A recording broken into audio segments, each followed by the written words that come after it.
The call came in at 0612, not a distress call, not a security alert, just a voice on the other end of the line, steady but confused, saying the same thing twice before the duty officer fully processed it.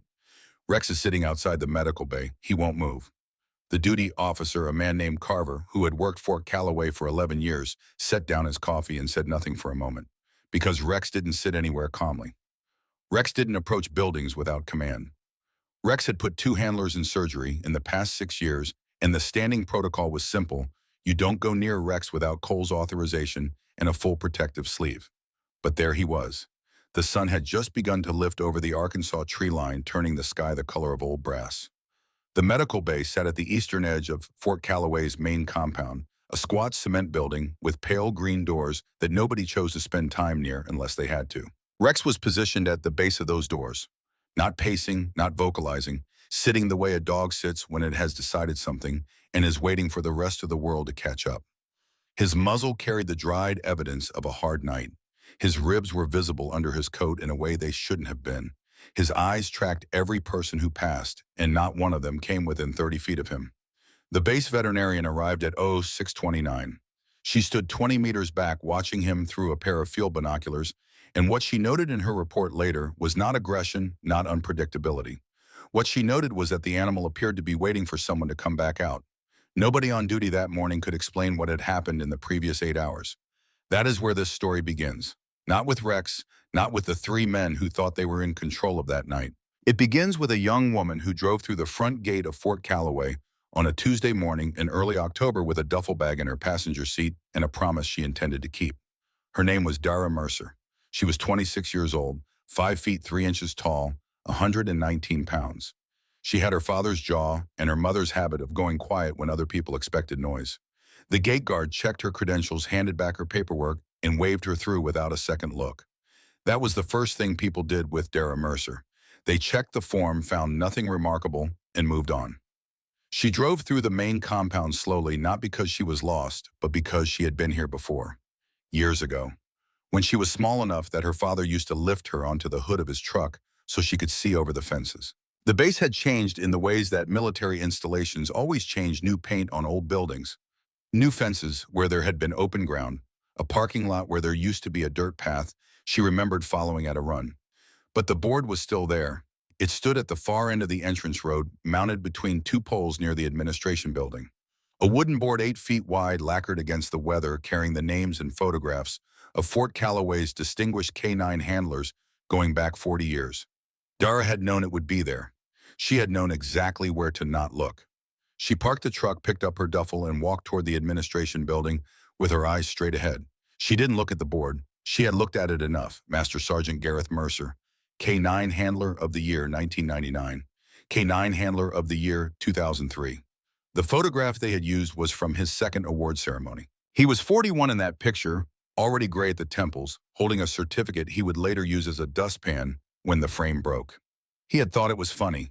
Dara had been 5 years old and had not understood why. She understood now. Gareth Mercer died on a Tuesday in November of 2017. Not in combat, not overseas. He died on the training grounds of a sister installation in Georgia during a live handler exercise that went wrong in the particular quiet way that preventable accidents go wrong: a miscommunication, an equipment failure, a chain of small errors that individually meant nothing and together meant everything. He was 49 years old. He had been 3 months from retirement. Dara was 19 when she got the call.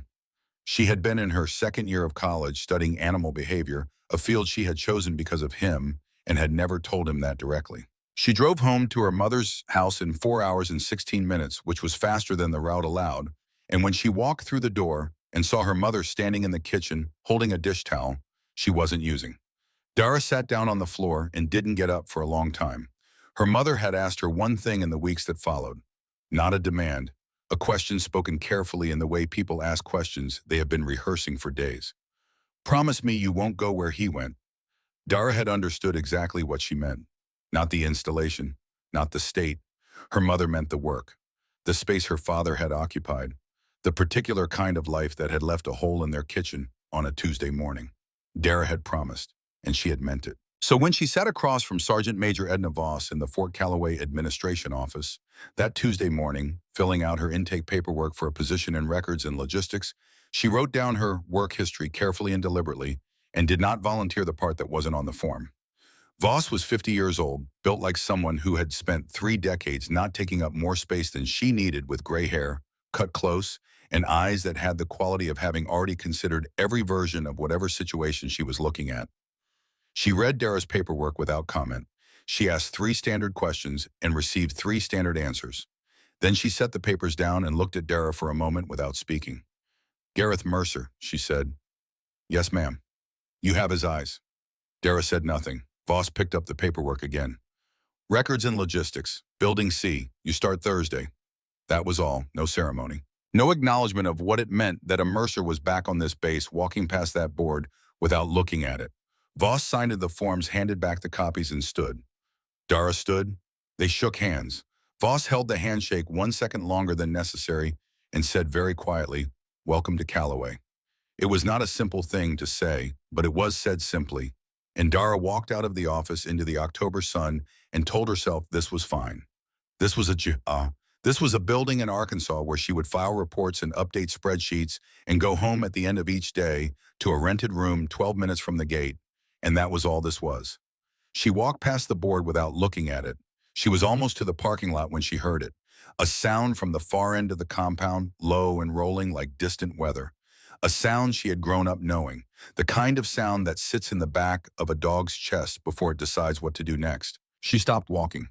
The canine compound was 400 meters east behind a secondary fence line. She couldn't see it from here. She couldn't see anything. But she knew the sound the way you know the voice of someone you grew up with, not by analysis, just by recognition. Something in her chest registered it and then went still. She made herself keep walking. Fort Calloway's K-9 program had operated since 1987. At its peak, it had housed 22 working dogs and a staff of 31 handlers, trainers, and support personnel. By October 2024, those numbers had contracted: budget restructuring, personnel transfers, the usual institutional attrition. What remained was a leaner operation: 8 active dogs, a training staff of 12, and a reputation that had been quietly earned over decades. The program's most decorated handler had been Gareth Mercer. The program's current problem was a dog named Rex.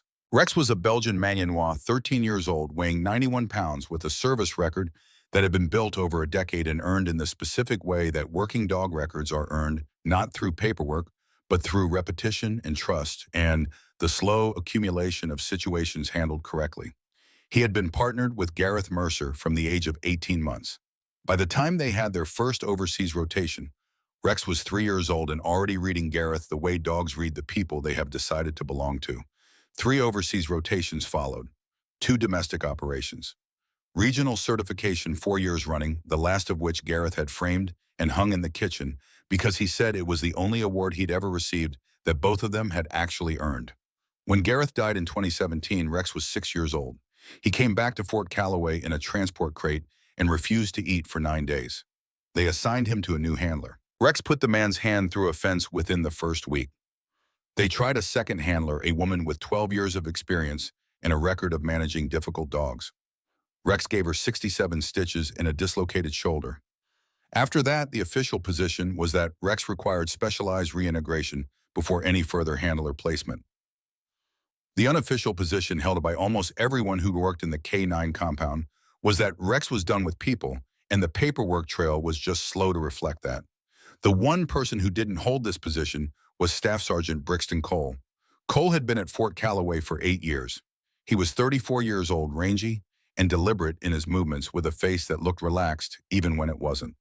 He had a service record that was technically adequate, no serious disciplinary actions, no commendations that stood out, nothing that would trigger a second look from anyone going through files. He was the kind of man who understood institutional systems the way some people understand weather, not something to fight, something to use. He had understood Rex immediately, not in the way a trainer understands a dog, in the way someone understands a resource. Rex terrified people. Rex had put 2 people in surgery. Rex sat in his enclosure like a fact of nature, and every person who worked in that compound and gave him a wide berth and walked faster past his gate. That kind of fear, properly managed, was useful. Cole had recognized this in the same calm, practical way he recognized everything useful. The protocol for Rex's enclosure was straightforward. Nobody entered without authorization. Nobody interacted with the animal outside of scheduled feeding, which was conducted by a two-person team through a secured gate panel. Rex was not exercised. Rex was not trained. Rex was maintained, which is a different thing entirely. And it meant that Cole had near total control over access to an animal that had already demonstrated what it could do to a human body. Over the past 5 years, 3 separate junior personnel had found themselves on 3 separate occasions in circumstances that brought them very close to Rex's enclosure in ways they had not planned for. One of them left the base within a month. One had never officially filed a report. The third had filed a report, and that report had been routed through Cole's administrative chain, and it had not traveled far. Edna Voss knew about 2 of the 3 incidents. She had flagged them. The flags had not been followed up. This was the base Dara Mercer had walked onto. She did not know most of this on her first day, but she had grown up with Gareth Mercer as her father, which meant she had grown up understanding dogs in the deep way that children understand things that are simply present in their lives, the way other children understand car engines, or fishing lines, or the names of stars. She knew how dogs moved. She knew what their stillness meant. She knew the difference between an animal that was aggressive and an animal that was in pain, and she knew that these two things could occupy the same body at the same time. She started work in Building C on Thursday morning. She showed up 7 minutes early, took the desk she was assigned, and spent the first hour learning the filing system. By the end of the first day, she had identified 3 recurring errors in the records rotation and had quietly corrected them without mentioning it to anyone. She was good at not being noticed. Brixton Cole noticed her on the 3rd day. He was walking across the main compound with Rowan Nash when he saw her. Nash was 29, Cole's primary associate in the informal hierarchy Cole maintained through proximity and social pressure rather than anything official. Nash was sharp enough to be useful and uncertain enough of himself to be manageable, which was the combination Cole preferred in the people around him. Cole paused mid-sentence when Dara crossed the compound ahead of them. He watched her for a few seconds without changing his expression. She was carrying a stack of folders toward the administration annex. She walked at a pace that was neither hurried nor slow, the pace of someone who had somewhere to be and no particular feelings about getting there. "New records clerk," Nash said. "I know what she is," Cole said. He watched her until she went through the door. Nash watched Cole watching her and said nothing. This was his primary skill, and he had developed it over 2 years of proximity. Tanner Pruitt was waiting for them at the equipment shed, 22 years old, and constitutionally unable to be in a place without wanting to know what was happening somewhere else. He asked who they were looking at. Cole said nobody. Pruitt accepted this answer without question. Cole pulled her file the next morning. The name stopped him before he reached the second line. Mercer. He set the file down.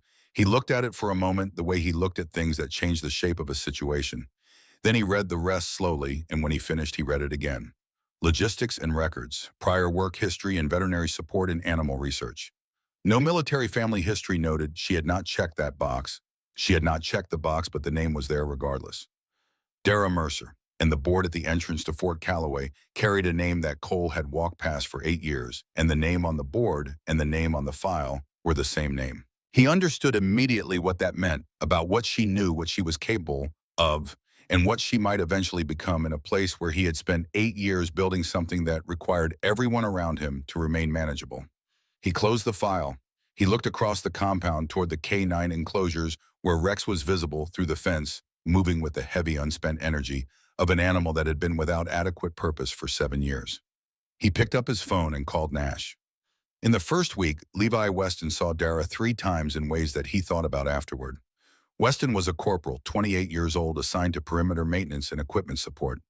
He had a quality that was rare on bases and useful in the field. He noticed things without needing to do anything about them immediately. He had learned through some combination of temperament and experience that most things revealed themselves in time, and that inserting yourself into a situation before you understood it was how situations got worse. The first time he saw Dara, she was standing near the chain link boundary of the K9 compound at 0700 before her shift. She wasn't looking through the fence. She was standing parallel to it facing the tree line. But she had positioned herself close enough to the fence that she would have been within the edge of Rex's sensory range. She stood there for perhaps 4 minutes, then walked toward Building C without rushing.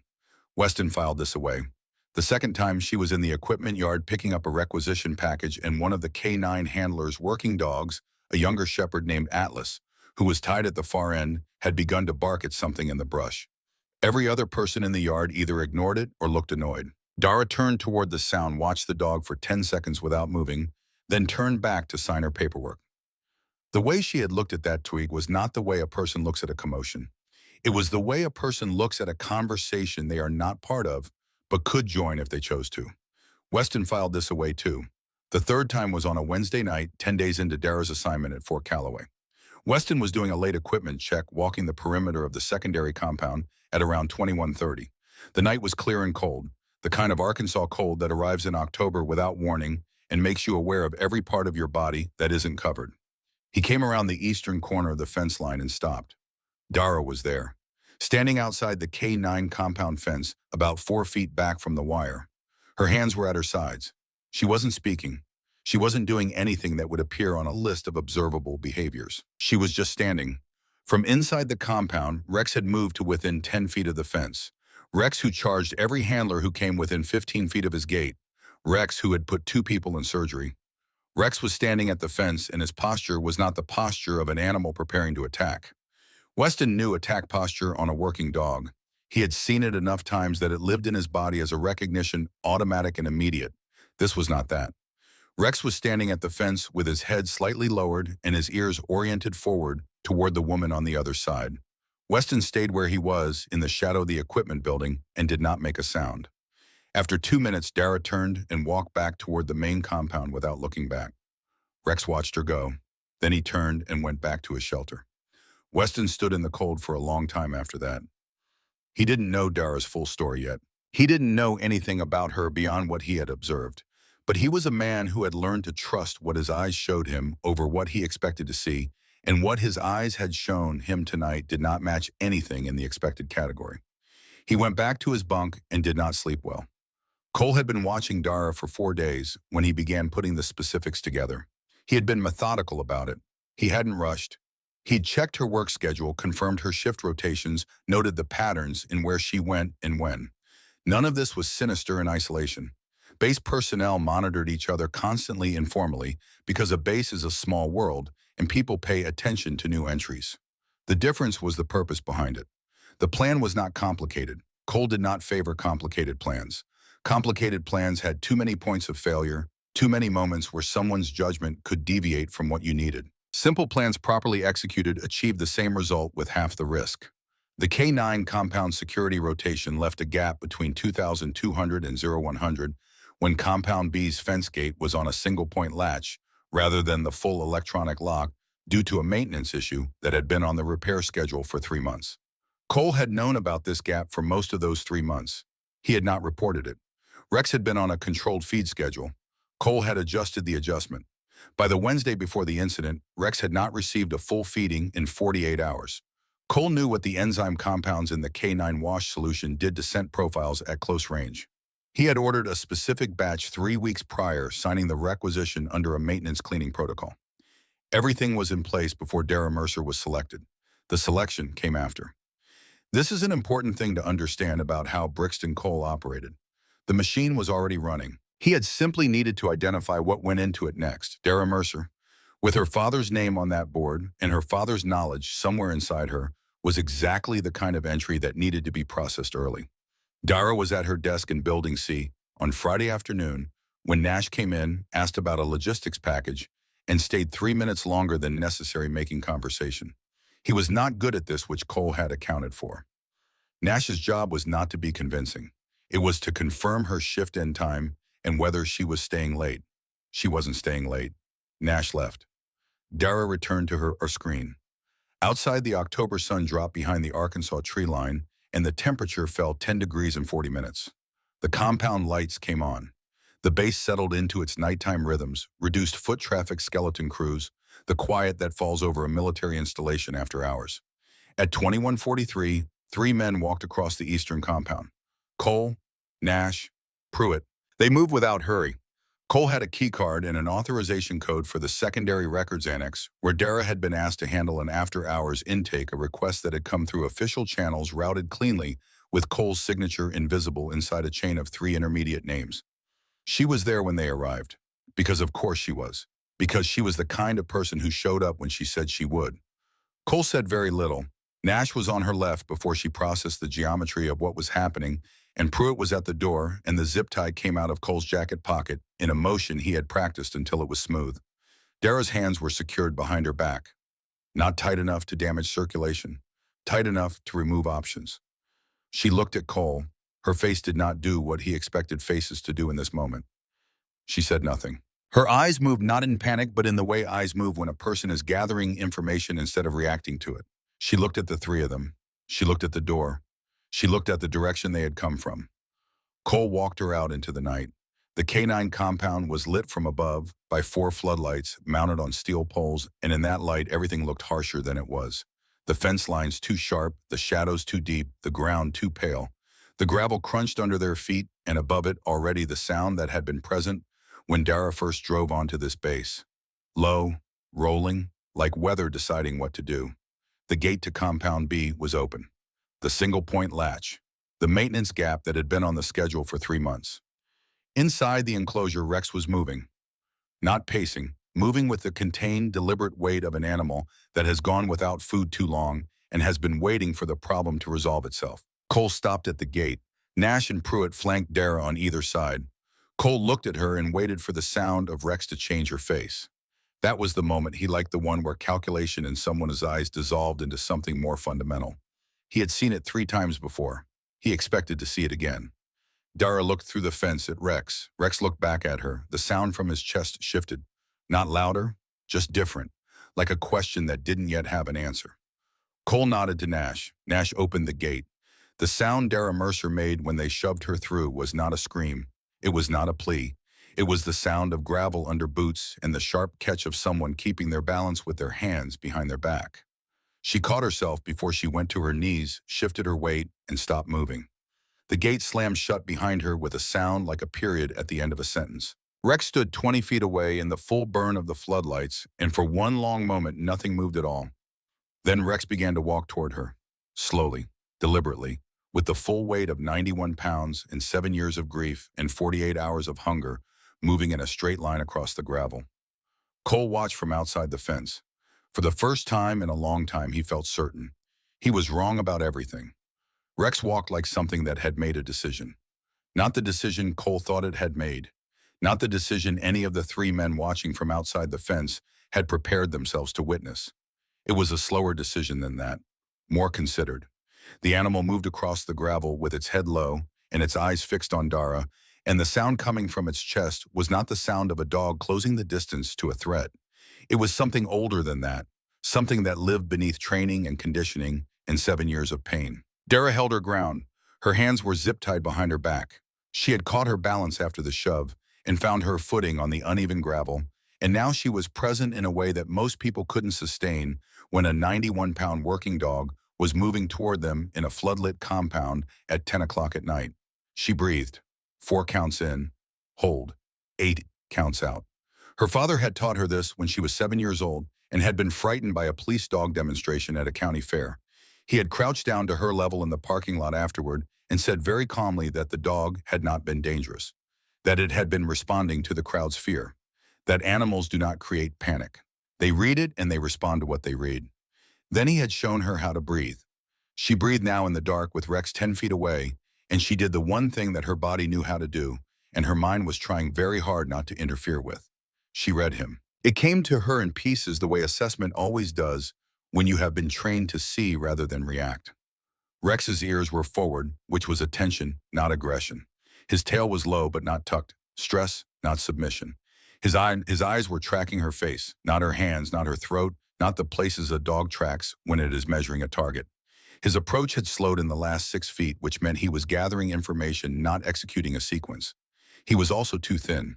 She had registered this from the gate, ribs visible under the coat, movement that carried the hesitation of an animal operating below its ideal weight.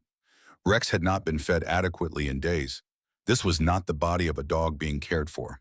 This was the body of a mom being managed toward a purpose. She understood what that meant about the plan. Rex stopped 4 feet in front of her. His nose was working, pulling information from the air in the rapid overlapping cycles of deep assessment. His eyes had not left her face. Then something changed. His nose slowed. The rapid-fire sampling became something else, longer, uncertain, like a reader who has found a word they almost recognize. His head tilted a quarter inch to the right. The sound from his chest rose briefly and then dropped. He did not recognize her scent. She had half expected this and had prayed she was wrong because it changed everything. She was close enough to him now that he should have been pulling information she had left near that fence every night for the past week.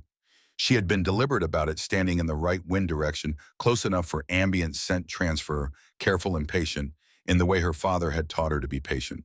She had been building a case for his nose without touching a single thing she wasn't authorized to touch.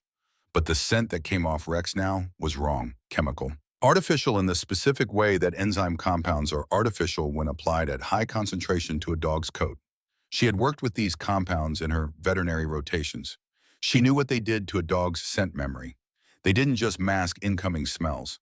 At the concentrations Cole had used, they masked the microscopic chemical signatures that clung to Rex's fur from every environment he'd been in, every person who'd been near him, every memory his body carried. Someone had washed him with something designed to make him chemically blank. She stood in the compound with her hands tied and the full weight of this fact settling into her chest, and she did not allow herself to react to it because reaction was information she could not afford to give away. The preparation was intentional. That was the correct thought, and she made herself think it cleanly. Rex had been prepared. The feeding had been withheld. The scent had been scrubbed. This was not a hazing ritual. This was a constructed scenario designed to produce a specific outcome, and that outcome was not humiliation. Rex was still 4 feet away, still reading her, still uncertain. She had one option remaining, one thing that could not be washed away because it had never been written down anywhere, not in a training manual, not in a service record, not in any official document at Fort Calloway or anywhere else. Her father had designed the command sequence himself. He had told her once, sitting on the back porch in the summer dark after a long day, that the best command a handler could build was one that lived only between two organisms and died with them, if not passed on. It created a bond, he said, that no institutional transfer could replicate. It was the thing he was most proud of in 30 years of working with dogs, and he had passed it to her in the same quiet way he had passed everything, not as a lesson, but as a conversation, sitting outside in the evening, speaking German into the warm air, while Rex lay between them in the grass. Dara had not used these commands in 7 years. She had not used them because using them meant standing in a place she had promised not to stand. Rex took one step closer.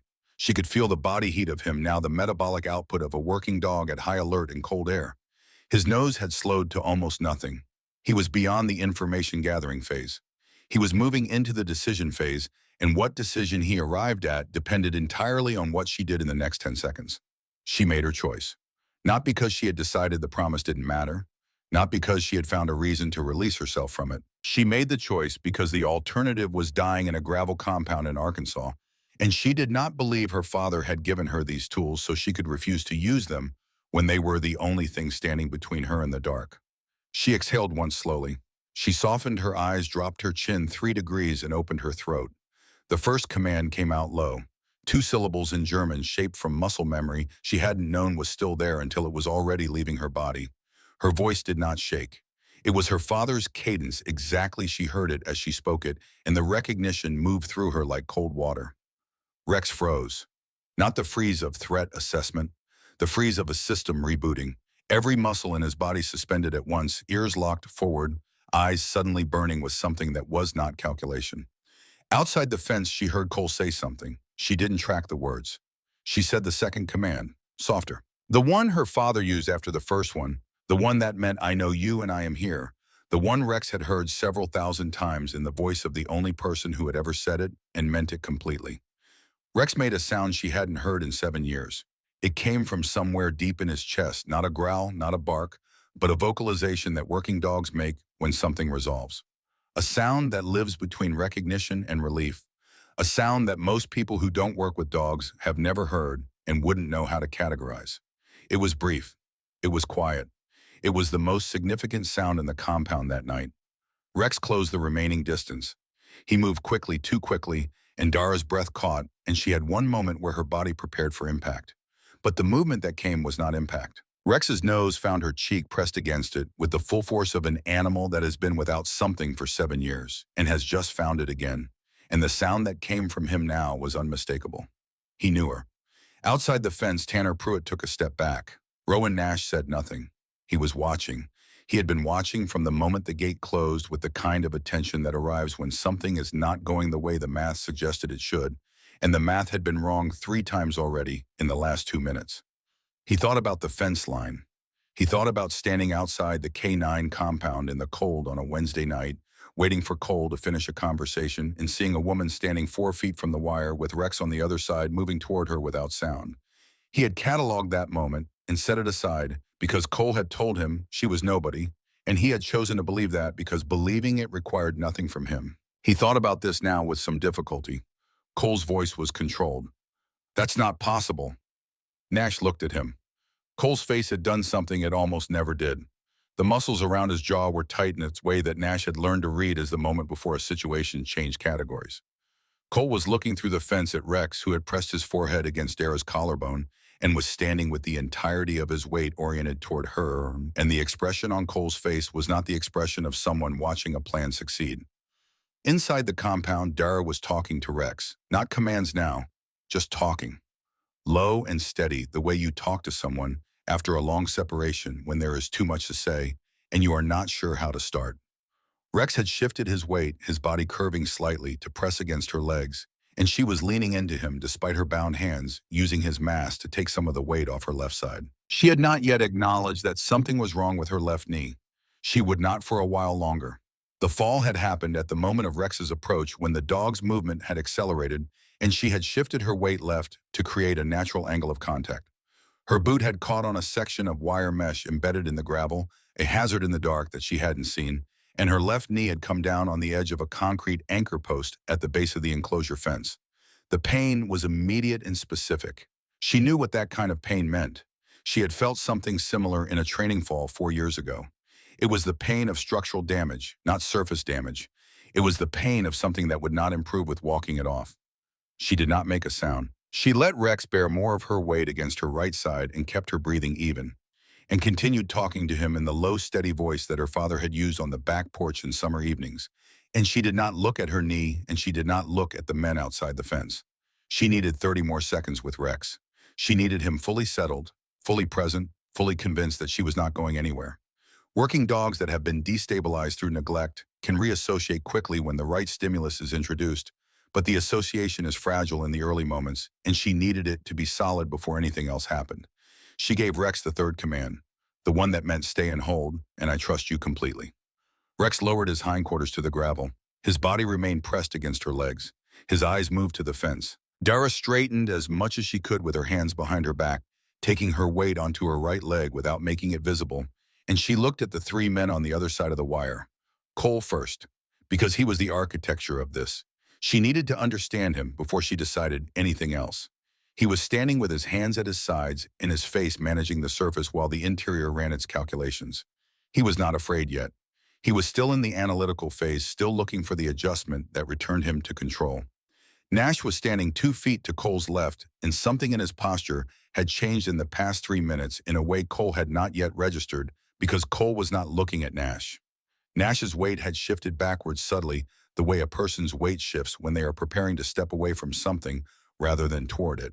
Pruitt was 3 feet further back. He had his hands in his pockets, which meant he was cold, which meant he had stopped generating the internal heat that comes from certainty about what you are doing. Dara assessed all of this in approximately 6 seconds. Then she spoke. "Open the gate." Her voice came out level, not loud. She wasn't performing for anyone outside the compound. She wasn't managing optics. She was simply done with the inside of this fence and ready to be done with it, and she said so in the most direct possible terms. Cole's jaw tightened further. "You don't give orders here, Mercer." "I didn't say it for your benefit," Dara said. "I said it because I'm ready to come out, and the alternative is that I stay in here and Rex stays in here and you explain to whoever does your morning inspection why the dog is calm and your plan didn't work." A pause. Cole was calculating. She could see him doing it. "Nobody's going to believe anything you say," Cole said. You were in a restricted compound after hours. Everything else is your word. Yes, she said. She let the words sit there. She didn't add to it or argue with it or fill the space that it created. She had learned this from her father, too, that silence after agreement is more unsettling than silence after disagreement because it doesn't give the other person anywhere to push against. Rex shifted beside her, his weight adjusting against her leg. The warmth of him reached across her left side. Her knee was throbbing in a steady, expanding way that she was working to keep out of her face. It was Rowan Nash who moved first. He didn't announce it. He didn't preface it with anything. He stepped sideways away from Cole, 2 steps, putting himself outside the geometry of the group. Then he reached for the gate latch. Cole looked at him sharply. Nash said quietly, "I'm not a part of this." 3 words spoken at low volume in a voice that was not entirely steady. It did not make Nash a good person. It did not undo anything he had already been part of. But it was the first true thing any of the 3 of them had said out loud since they had walked Dara across the compound, and it changed the temperature of everything around it. The gate opened. Dara came through. She moved carefully on her right leg, keeping her left foot landing light. Rex came with her, pressed to her left side, which gave her something to lean against without being obvious about it. She stopped 6 feet outside the fence. The floodlights were bright enough that she could see their faces clearly. Nash was looking at the ground. Pruitt was looking at nothing in particular, the way people look when they are trying to occupy less space than they actually take up. Cole was looking at her with the expression of someone making rapid adjustments to a situation he no longer controlled. Dara turned slightly and presented her bound wrist to Nash. Not a request, just a presentation of the obvious next step. Nash cut the zip tie. The blood came back into her hands in a rush of pins and needles. She flexed her fingers slowly 3 times, then lowered her arms and stood with them at her sides. She did not rub her wrists. She looked at Cole. She had been deciding for the past 4 minutes inside that compound how much to say. She was not someone who used words when silence served the same purpose. But she had looked at Rex through the fence on 9 consecutive evenings, and she had seen what those evenings of withheld food had done to his coat and his movement. And she had thought about the 2 people who had gone to surgery and the one who had filed a report that disappeared, and she had done enough math to understand that what had happened to her tonight was not an isolated event, but the latest instance of something systemic.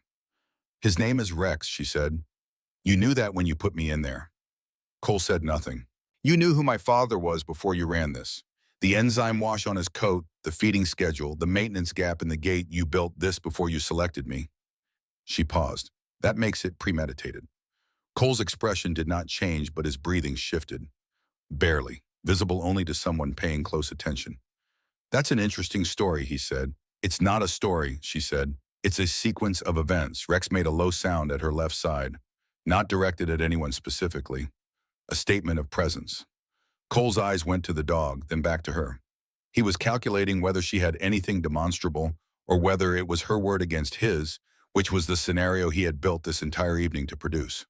He had not yet looked at the far corner of the compound near the equipment building where a figure had been standing in shadow for the past 19 minutes.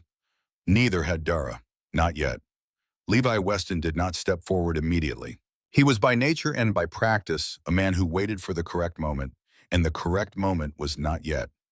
He had been in position since 21:28, 14 minutes before Cole and the others arrived with Adara, because he had seen Cole's name on the after-hours access log for the records annex and had understood in the way that a careful man understands things that the access made no sense unless it was the setup for something else. He had his phone in his jacket pocket. He had been recording since Dara's hands were tied. Cole took a breath. When he spoke again, his voice had recalibrated to something closer to reasonable. "You've had a rough night, Mercer. You found your way into a restricted area. The dog was in an agitated state. It's understandable you might be confused about the sequence of events."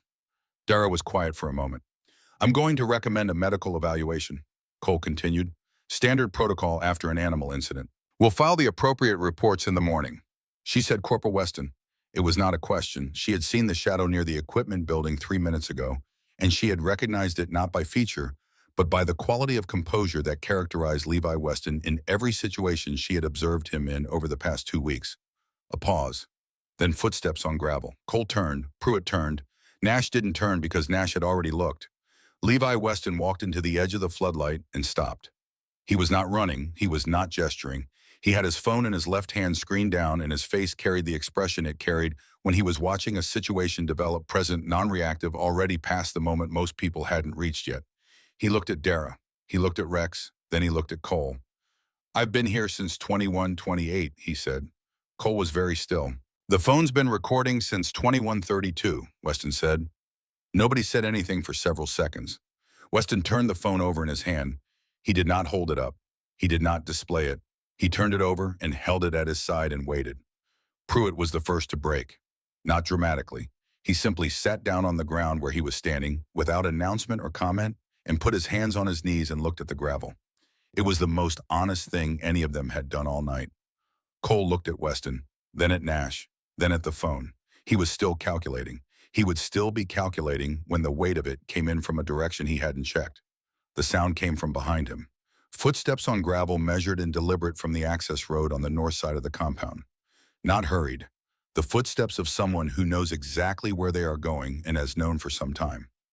Sergeant Major Edna Voss walked into the light. She was wearing a field jacket over her fatigues, her gray hair flat from the cold, her eyes carrying the clarity of someone who has been awake for the relevant amount of time and has already processed most of what they're walking into.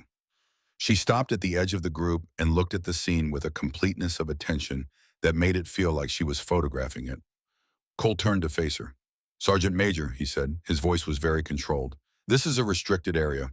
We have a situation with one of the K9 animals, and this recruit was found." "I heard you on the access road," Staff Sergeant Voss said. Cole stopped talking. Voss looked at Dara. She looked at Rex, still standing at Dara's left side. She looked at the dog's ribs visible under the coat and the compound lights.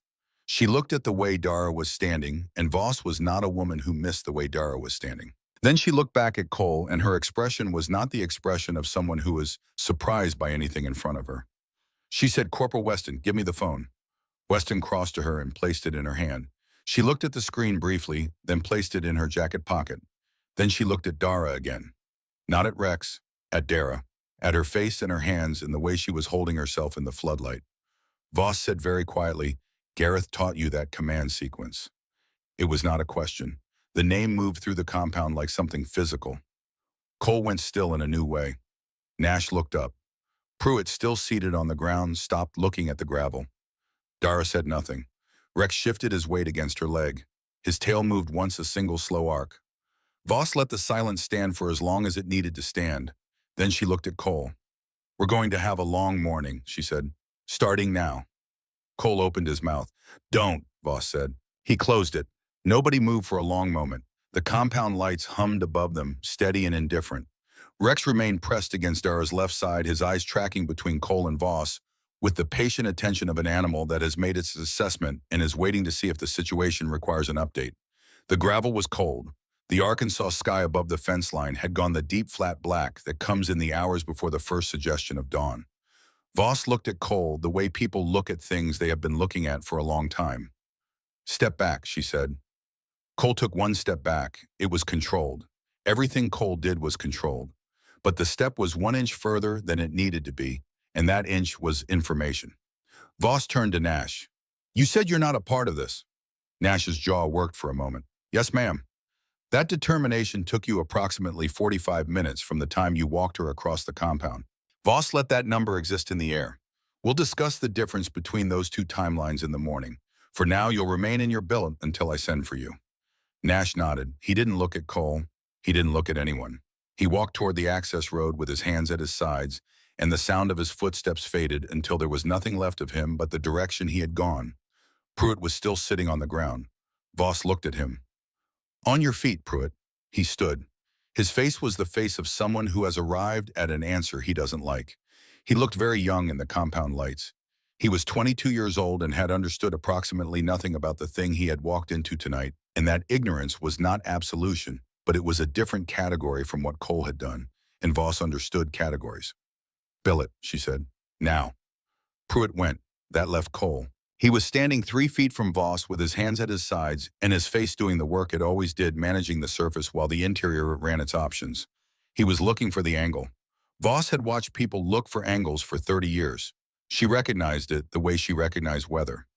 "The restricted access log has your authorization code on the annex entry at 2117, Voss said. The feed schedule deviation for Rex goes back 9 days. The enzyme compound requisition is signed under a maintenance code that hasn't been used in 14 months. She paused. I've been doing this longer than you've been assigned here, Staff Sergeant. Cole said, I'd like to speak with Jag before I respond to any. That is your right, Voss said. Exercise it in the morning.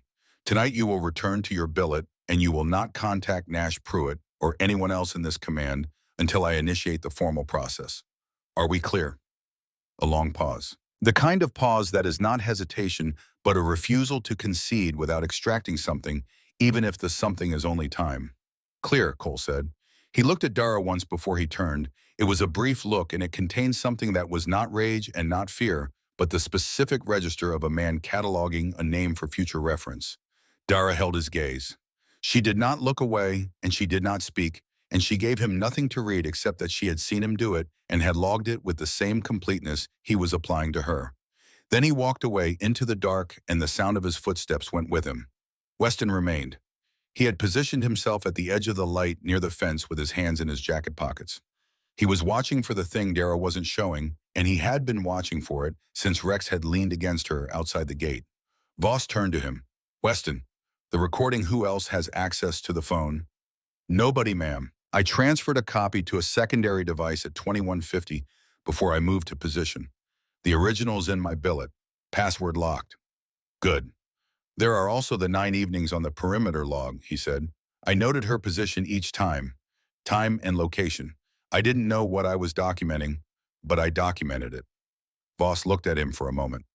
You documented 9 consecutive evenings of anomalous behavior near a restricted compound and did not report it. Yes, ma'am. Why? Weston considered the question with the seriousness he brought to everything. Because I didn't know what it was yet. Reporting something before you understand it generates noise before it generates information. Voss said nothing for a moment, then get some sleep, Corporal. I'll need your logs at 0700. Weston looked at Dara one final time. Not a look that required a response. A look that acknowledged something. He gave it, and then he walked away, and the compound was quiet. Voss looked at Dara. Your leg, she said. I'm fine. You're not standing evenly. A pause. When Rex approached, the concrete anchor on the east side of the gate, Voss crossed to her in 4 steps, crouched without ceremony, and ran 2 fingers along the outside of Dara's left knee through the fabric of her pants. Dara did not make a sound, but something moved through her jaw that was not quite a wince. Voss stood. You're going to medical. In the morning. Now.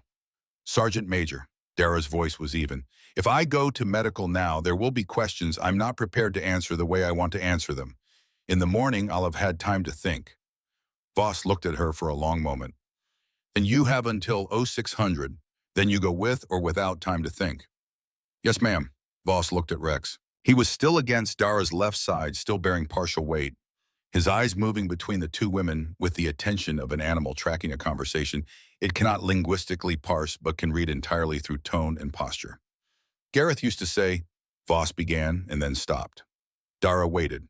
He used to say that Rex was the only living thing on this base that understood him completely. She paused. I always thought that was slightly unfair to the rest of us. It was the closest thing to a personal statement Voss had made in the entire evening, and she delivered it in the same flat informational tone she used for everything else, which made it more affecting, not less. Dara said, he said the same thing at home. A silence. He was right, Voss said quietly, in both places. She looked at Rex one more time, then she looked at Dara and said, we'll speak at 0700, formally. She turned and walked toward the access road, unhurried, the field jacket dark against the night. Dara stood in the empty compound with Rex at her side and listened to the footsteps diminish. When they were gone, she allowed herself for 3 full seconds to lean completely against Rex's weight and close her eyes. Rex bore it without shifting. He had been bearing weight for 7 years. He was good at it. She opened her eyes. The tightness in her knee had moved from the acute specific pain of initial injury into the broader, deeper ache that meant the swelling had begun. She knew this progression. She looked down at Rex. Okay, she said. It was the only thing she had to say. She walked him back to the K9 compound, slowly taking her weight right, and she settled him through the gate with the 4th command, her father's word for rest, which Rex had always responded to faster than any of the others, because her father had said it the same way every night for years, and some words carry more freight than others. Rex went to his shelter without reluctance. He turned and once looked at her through the wire and then lay down. Dara latched the gate. She stood there for a moment in the cold. Then she walked back to her billet. The military orthopedic physician at Fort Calloway's medical facility was a man named Howell who had been practicing trauma medicine since the first Gulf War and had the bedside manner of someone who has delivered enough bad news that he no longer softens it because he has learned that softening doesn't help. He looked at the imaging results and said, patellar fracture, transverse. The kneecap caught the edge of the anchor post at a load angle that compressed rather than deflected. He showed her the image. She looked at it with the same quality of attention she brought to everything. Surgical repair, he said. We'll schedule you within 48 hours. Recovery is typically 12 to 14 months for full function. You'll walk normally at around 8 months. Running depends on how the repair takes. And if it doesn't take well, then you'll walk normally and not run. Running is what's in question. Walking is not. She looked at the imaging for another moment. All right, Howell made a note. I'm also noting evidence of prior enzyme compound exposure on your clothing. The intake nurse flagged it. He looked at her. Do you want to tell me how you ended up in physical contact with a restricted K9 animal last night? There's a formal process underway, she said. Sergeant Major Voss. He looked at her for 3 more seconds, then wrote something in his notes. Surgery tomorrow morning, 0800. I'll need your consent paperwork before 1800 today. Yes, sir. He stood to leave. At the door he paused, not looking back. The K9 that was involved. What's his condition? Malnourished, enzyme compounds in his coat. He hasn't been adequately fed in at least 48 hours. I'll make a veterinary referral. He left. Dara sat on the examination table with the imaging results in her hand and the morning light coming through the blinds in flat pale bars across the floor, and she thought about what 12 to 14 months meant. It meant a great deal of things. She was working through them methodically. The formal process began at 0700 as Voss had said it would. Dara sat across from Voss in the administration office, the same office where she had signed her intake paperwork 3 weeks ago. The same desk, the same 2 windows facing east. The morning light was stronger now, clear and direct, and it made the room feel more honest than rooms usually feel. Weston's logs were on the desk between them. The phone recording had been copied and transferred to a secure channel. Nash had provided a written statement at 0530, which Voss had received without comment. Pruitt had provided nothing yet, and Voss had not pushed him because Pruitt's silence was going to be its own kind of document. Cole had requested JAG representation and had been informed that the Fort Calloway JAG officer would be available at 0900. Voss looked at Dara across the desk. I filed a report on Cole in January of 2016, she said. I was a staff sergeant at the time, and the report went through the standard channel, which in this command means it went through Major Hollander's office. Dara waited. Hollander retired in 2018. His replacement came from a different command. The report was already archived by then. Voss was quiet for a moment. I requested a review in 2020. The request was acknowledged and not acted on. How many incidents, Dara said? That I know of specifically 3, the ones in the record. There are 2 others I have reason to believe occurred, but the personnel involved left the base without filing. Voss looked at the desk. One of them I knew. She called me from a base in Virginia 2 months after she transferred. She didn't use the word hazing. She just said she had needed to leave and that she understood now why some things don't get reported. The room was quiet.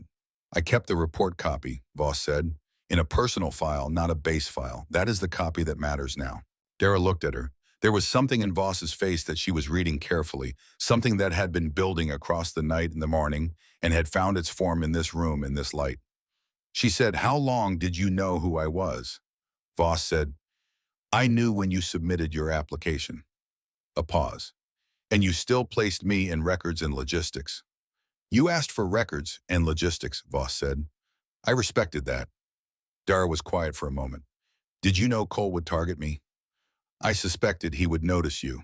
He notices things that don't fit his model. You don't fit anyone's model. Voss's voice was level. I did not anticipate the specific action he took. If I had anticipated it precisely, I would have intervened before it became what it became.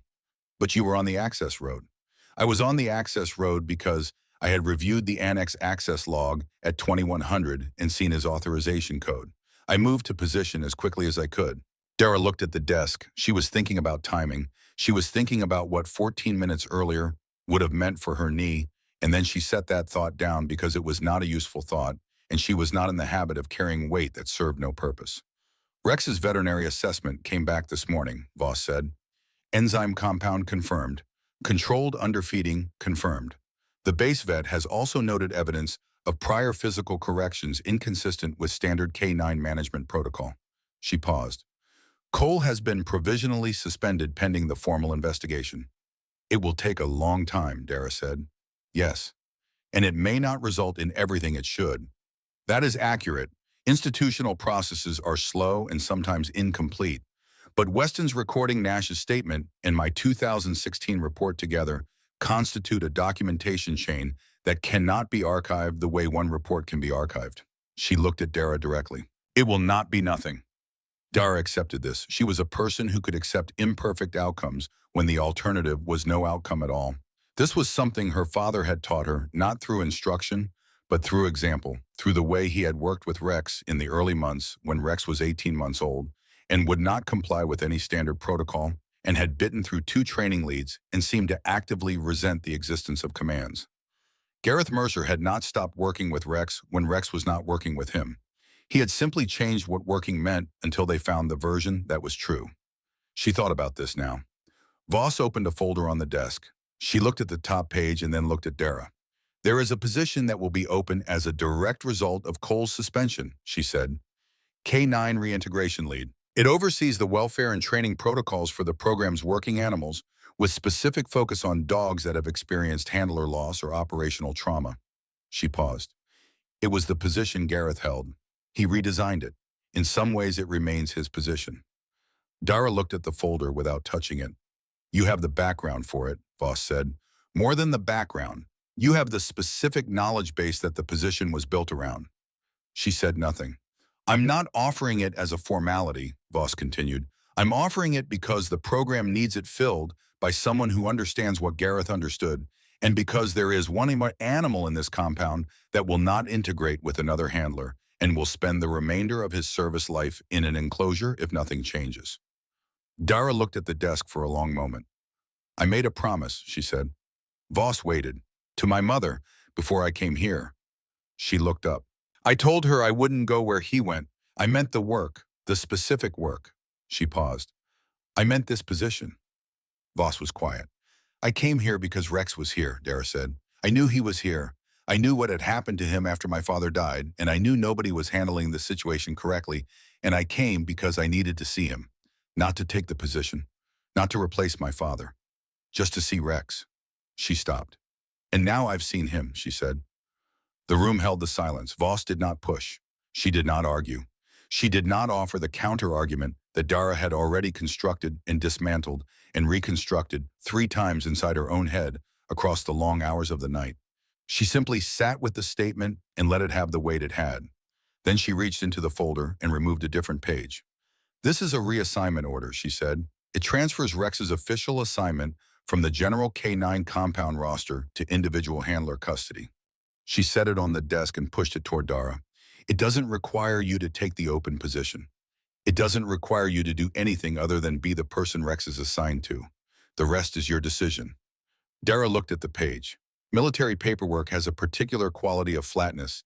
It reduces everything to fields and signatures and administrative codes that carry none of the weight of what they are actually describing. This page said nothing about Rex pressing his forehead against her chest in a dark compound. It said nothing about the command sequence her father had passed to her on a summer evening with the fireflies beginning in the grass. It said nothing about what it had cost her to use it or what it had cost her knee or what it would cost her in the months ahead. It just said Rex's name and her name and a line for a signature. She picked up the pen. She signed it. Voss took the page back without ceremony and countersigned it in the witness field. She added her stamp and set it aside.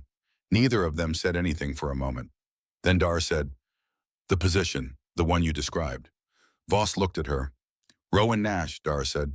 He walked away last night, not because he was brave, because he was standing at the edge of something he didn't want to be part of anymore, and the walk away was smaller than staying. She paused. He's been in this command for 2 years. He knows the program. He knows the animals. He made one serious error in judgment and one correct decision, and the gap between them was about 3 minutes. Voss said nothing. People who know the distance between those two things, Dara said, are sometimes more useful than people who have never had to cross it. Voss looked at her for a long time. That, she said, is an interesting argument. I'm not making it because I want to protect him. I'm making it because I think it's operationally true. I'm aware of your reason, Voss said. I'll think about it. It was not a commitment. It was also not a dismissal. Dara accepted it for what it was. She stood to go. Her surgery was in 3 hours. She had paperwork to complete and a call to make. Her mother picked up on the second ring. Dara sat in the waiting area outside the medical facility, the morning sunlight full through the east-facing window. She could hear her mother's kitchen in the background, the chair that had always scraped against the tile floor when someone pushed back from the table. I need to tell you something, Dara said. She told her. All of it that mattered. Not everything, not the gravel and the zip tie and the specific quality of dark inside the compound, but the shape of it. What had happened, what she had done, what it had cost. Her mother was quiet on the other end for a long time. Then she said, the promise. Yes. Another silence. The chair scraped. Dara, her mother said, the promise was so you'd stay alive. She said it simply. The way people say things that are obvious to them and have been obvious for a long time and have simply been waiting for the right moment to become obvious to someone else. I know, Dara said. You stayed alive. Yes. Then you kept the promise, her mother said. Dara looked at the window. The light was the color of early October, clean and flat and without sentiment. She said, I'm going to need surgery this morning. Her mother said, I'm coming. You don't have to, Dara. Okay, Dara said. After she hung up, she sat for a moment with her hands in her lap and the morning going on outside the way mornings go on without asking permission. She thought about her father. Not as a concept or a legacy or a name on a board, but as a person. The particular way he moved through a canine compound, slower, more deliberate, more alert in a way that was also more relaxed than anywhere else. The way he had sat on the back porch in the summer and spoken German into the warm air with Rex at his feet and Dara beside him, 9 years old, learning the shape of words that her body still carried. She thought about what he would have said about last night. He would not have said much. He would have asked one question and listened to the answer and then made one observation and been done with it. That was how he processed things. He had passed that quality to her imperfectly, as parents pass things, which is to say, she had more of it than most people, and not quite as much as he had, and she was working on it. The question he would have asked was whether she had done what needed to be done. The answer was yes. The observation he would have made was that the cost was real. That was all. The surgery went well. Howell told her this afterward in the recovery room with the same flat directness he brought to everything, and she understood that well in this context meant the repair had set correctly, the anchoring had held, and the function she could expect to recover was the function that was possible to recover. She would walk. She would walk normally eventually. Running was the question. She thought about this in the particular clarity of recovery room consciousness, which strips away pretense and leaves only what is true. She thought about it honestly. She would miss running. She had run every morning for 11 years since her father had first taken her to the track behind their house at 5:30 in the morning when she was 15 and shown her that the first mile was always a negotiation, and the second mile was always a decision, and the third mile was where you found out what you were actually made of. She had run every morning since then, in rain and cold, in grief and confusion, in the particular weightlessness of days that went well. She had run the morning before she drove to Fort Calloway on a track in Tennessee, watching the sun come up over the hills. She would miss it. She let herself miss it fully and without managing the feeling for the duration of one breath. Then she set it down. In the weeks that followed, Nash came to the K9 compound once. He did not announce himself. He stood outside the fence at a distance that was respectful of the boundary, and he watched Rex move along the enclosure, and he watched Dara work with the dog through the wire. He stood there for perhaps 6 minutes. He did not speak to Dara, and she did not speak to him. When he left, he walked without hurry. She had seen him. She had registered the 6 minutes and the distance and the silence, and she had filed it in the same place she filed everything, not for judgment, but for understanding. It was the third time she had seen Rowan Nash make a choice without an audience. The first had been 3 words on gravel. The second had been a signature at 05:30. The third was this standing alone outside a fence looking at the consequence of a night he could not undo without anyone watching him do it. 3 data points, enough to form a line. Rex needed 3 weeks of veterinary monitoring before he was cleared for standard compound protocols. The enzyme compounds had disrupted his coat, and his endocrine stress markers had been elevated in a way that required managed recovery. Dara visited him every day, on crutches at first, then on a cane, then by the fifth week with a slight adjustment in her gait that she suspected would remain in some permanent form in the way small things remain when they change the structure that produces them. Rex received her the same way every time. He walked to the fence when she approached and stood with his head level and his eyes on her face, and she put her hand through the wire, and he pressed his nose against her palm, and they stayed like that for a moment before she went through the gate. The investigation into Cole's conduct ran its course through institutional channels with the friction that institutional processes apply to institutional failures. Cole was separated from service within the first week pending outcome. The documentation chain. Weston's recording, Nash's statement, Voss's 2016 report kept in a personal file, rather than an official one, was, as the investigating officer noted in his preliminary findings, not the kind of chain that disappears quietly into an archive. One of the two people previously injured agreed to provide testimony. She did it from a base in Virginia over a secure line in a voice that Voss later described as steady. Nash stayed. Pruitt requested a transfer and received one. These things happened in their own time, and Dara did not spend much of hers tracking them. 3 months after the surgery, Voss called Dara back into the administration office. The morning was gray, the first real cold of the season settling over Fort Calloway, with the flat certainty of a thing that plans to stay.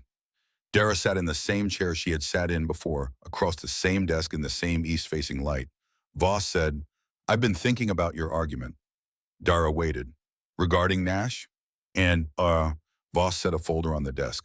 Not the K9 reintegration lead position, a different folder, a junior training coordinator role 2 levels below the lead position, carrying specific responsibility for K9 welfare documentation and protocol compliance. Entry-level authority with clear requirements for advancement. "It is not the position you described," Voss said. "It is a position that requires him to demonstrate over time whether your operational assessment of him is correct." Dara looked at the folder. "That's fair. It is also the most I'm able to within the bounds of what is defensible given his involvement." Voss paused. "I want you to understand the distinction between what I'm doing and what you asked for." "I understand the distinction," Dara said. "I think it's the right call." Voss studied her for a moment. "The K9 reintegration lead position remains open." Dara looked at her. "I am not asking you to take it," Voss said. "I am telling you it remains open. Those are different things." The room was quiet for a moment. Dara said, "Give me until spring." Voss looked at her for 3 full seconds. Then she said, "All right." She picked up the folder and set it aside. The meeting was over. Dara walked out of the administration building into the gray November morning. She walked slowly with the careful deliberateness of someone relearning the mechanics of a thing they had always taken for granted, and she moved across the compound without hurry. She was almost to the K9 enclosures when she stopped. She was standing at the board. She had not planned to stop here. She had not planned anything about this moment. But her feet had carried her to this spot, and she was here now, standing in front of the lacquered wood with the November wind moving through the compound, and she looked at it.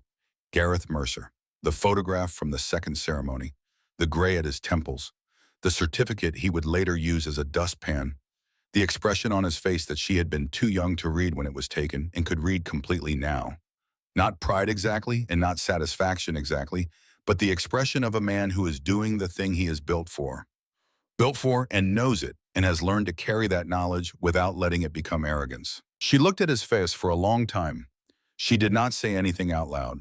She said what she had to say in the register, where she still talked to him, sometimes in the internal space where the conversations that matter most often take place without witnesses. She told him that Rex had gained 4 pounds since the veterinary clearance, and that his coat had come back better than anyone predicted. She told him that the knee was doing well, which was the truth. She told him that she was here, which was both the simplest and the most complicated thing she had to say. She told him she wasn't sure yet what here meant exactly, and that she thought he would understand that. Then she walked to the K9 compound. Rex came out of his shelter before she reached the gate. He moved differently now than he had moved in those first weeks, still deliberate, still carrying the weight of 13 years, but without the hesitation that hunger and mistreatment had built into his movement. His coat had filled back in. His eyes were clear. He was as best as anything can be after the kind of loss he had sustained himself again. He walked to the fence and stood with his head level and his eyes on her face. She put her hand through the wire. He pressed his nose against her palm. She went through the gate. The morning it snowed for the first time that winter, Dara sat on the wooden step outside the canine compound. The snow was light early season, the kind that lands and sits for an hour before dissolving. It was still dark enough that the compound lights were on, casting pale gold across the gravel. Her left knee was wrapped in the compression sleeve she wore every day, and she moved without the cane now, slowly and with attention, reacquainting herself with the weight of her own body distributed across two legs that worked differently than they once had. Rex came out of his shelter without being called and walked to where she sat and lay down beside her. He put his head on her left knee, heavy and deliberate, the way he had put his head on things his entire life when he had decided they were his. She put her hand on his back. The canine compound was quiet. The bass was in its early morning rhythms, the sounds of it distant and regular. She could see the honor board from here, just barely through the compound fence and across the main pathway, the lacquered wood and the photograph and the name that had been there all her life. She had learned over the past weeks which angles of approach allowed her to see it and which ones did not. She had stopped choosing the ones that did not. Rex breathed against her legs, slow and even, with the rhythm of an animal that has found the place it intends to stay. Dara closed her eyes. Her hand moved once along his back, slowly from shoulder to hip, in the motion her father had used at the end of long days when Rex was young, and the world was a lot, and the evening was the place where you let it be a lot without making it more. The motion had not changed. The hand that made it had. The snow fell through the compound lights, brief and quiet, and without announcement, the way the first snow always falls, not asking to be noticed, just arriving, covering the gravel, in a thin white layer that would be gone by noon, and would have been here nonetheless. Rex shifted once, settling deeper against her leg. She left her hand where it was. The morning continued around them, carrying what it carries, asking nothing back.